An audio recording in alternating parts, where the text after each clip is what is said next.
Shalom Bapak Ibu, sahabat Galilea yang diberkati oleh Tuhan Yesus. Apa kabar hari ini? Saya berdoa, berharap Bapak Ibu semuanya dalam keadaan yang baik-baik saja. Amin. Sebelum kita masuk dalam dunia kerja kita hari ini, kesibukan hari ini, mari kita mau datang kepada Tuhan. Kita menghampiri kekudusannya, kita masuki hadiratnya dengan hati yang bergembira, sukacita dan penuh dengan ucapan syukur. Mari kita berdoa. Bapa Surgawi, Bapa di dalam nama Tuhan Yesus, kami kuduskan namamu, datanglah kerajaan-Mu, jadilah kehendak-Mu di bumi seperti di surga. Kami bersyukur untuk hari ini Tuhan adakan bagi kami. Terima kasih kalau Tuhan sudah pelihara kami sepanjang malam dalam istirahat tidur kami.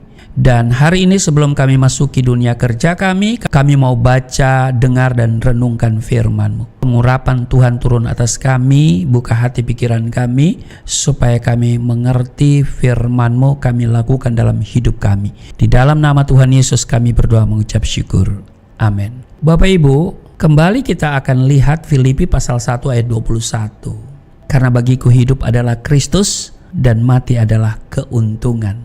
Bapak Ibu, ayat ini sangat menarik.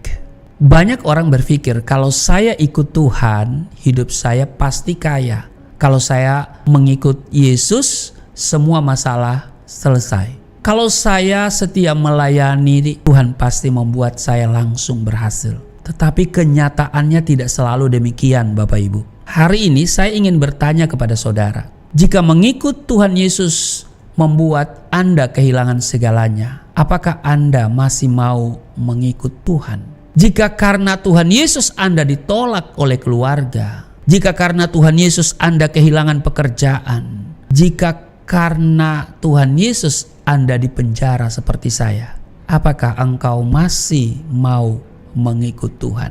Banyak orang mengikut Tuhan Yesus karena berkat, bukan karena Kristus. Hari ini banyak orang bertanya, kalau sudah jadi Kristen, dapat apa? Kalau sudah melayani, untungnya apa? Kalau sudah ikut Tuhan, kapan kayanya?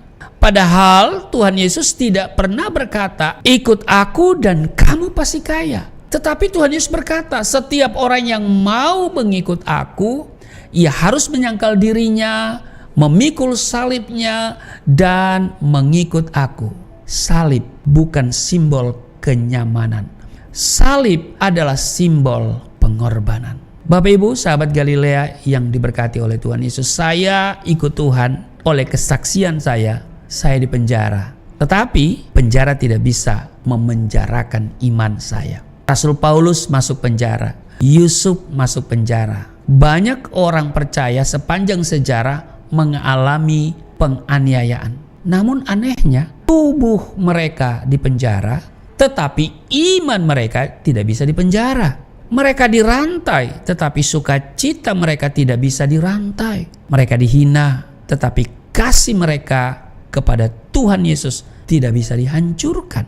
Karena kebebasan sejati bukan soal mereka di luar penjara. Kebebasan sejati adalah ketika hati tetap milik Kristus. Pertanyaannya adalah, mengapa Tuhan tidak langsung membuat orang percaya menjadi kaya? Ini pertanyaan yang sering muncul. Kalau sudah ikut Tuhan, kenapa masih susah? Kenapa masih berjuang? Kenapa masih sederhana? Dengar baik Bapak Ibu. Tujuan utama Injil bukan membuat manusia kaya. Tujuan utama Injil adalah menyelamatkan manusia. Tuhan Yesus tidak mati di kayu salib supaya kita punya rekening gendut. Betul? Tuhan Yesus mati supaya kita memiliki hidup yang kekal.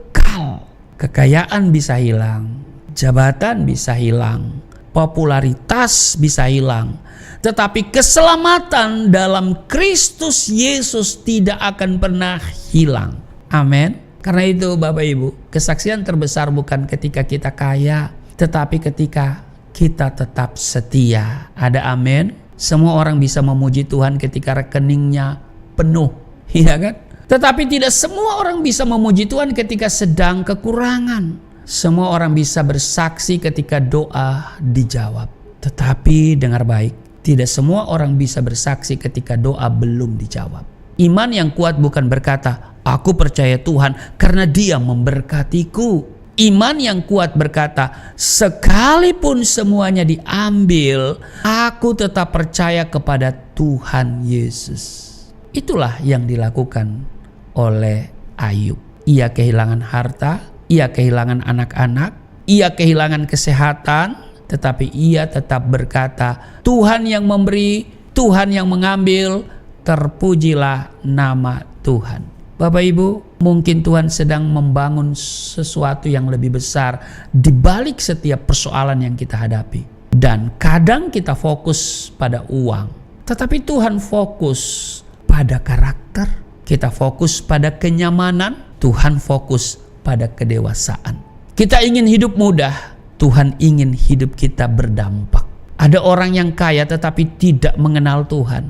Ada orang yang sederhana tetapi menjadi berkat bagi ribuan jiwa. Di mata dunia, keberhasilan diukur dari harta. Di mata Tuhan, keberhasilan diukur dari kesetiaan. Hari ini, saya ingin berkata kepada setiap orang yang sedang bertanya, Tuhan, kenapa hidupku belum berubah? Kenapa perjuanganku masih panjang? Kenapa aku masih harus bertahan? Dengarkan baik-baik Bapak Ibu. Kesaksian terbesar bukanlah aku ikut Tuhan Yesus lalu menjadi kaya. Tetapi aku tetap mengikut Tuhan Yesus meskipun harus membayar harga. Karena banyak orang mau ikut Tuhan Yesus saat ada mujizat.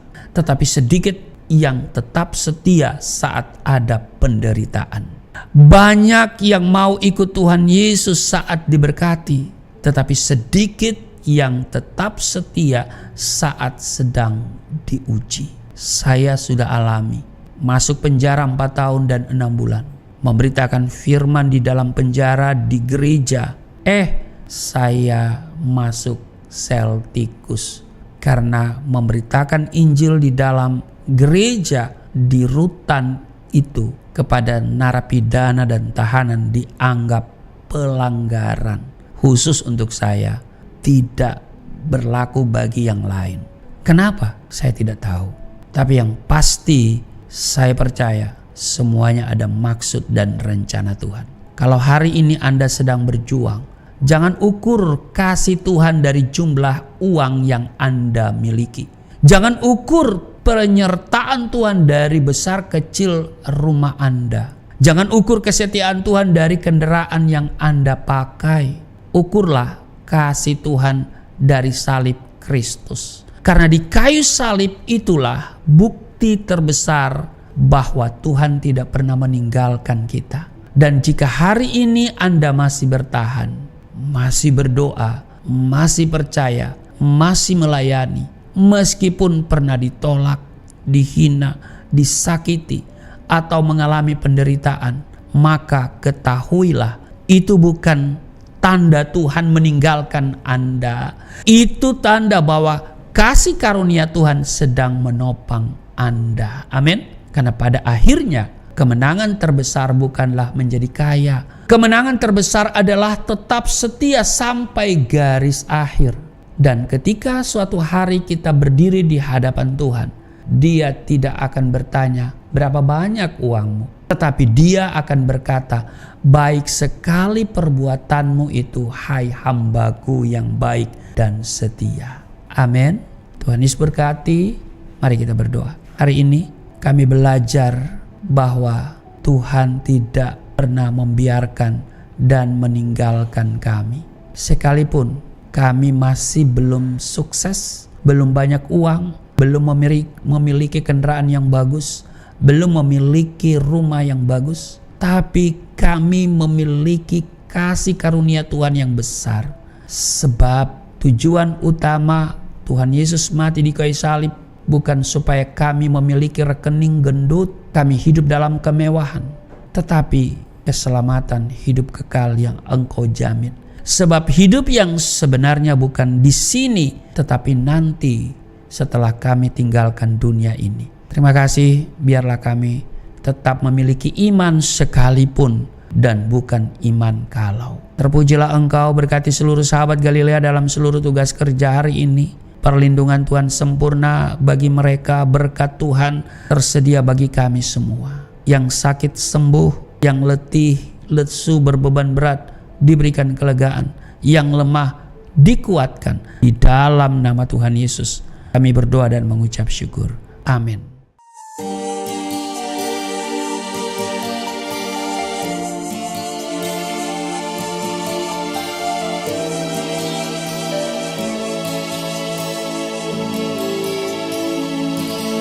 Bapa kami yang di surga, dimuliakanlah nama-Mu. Datanglah kerajaan, jadilah kehendak-Mu di bumi seperti di surga.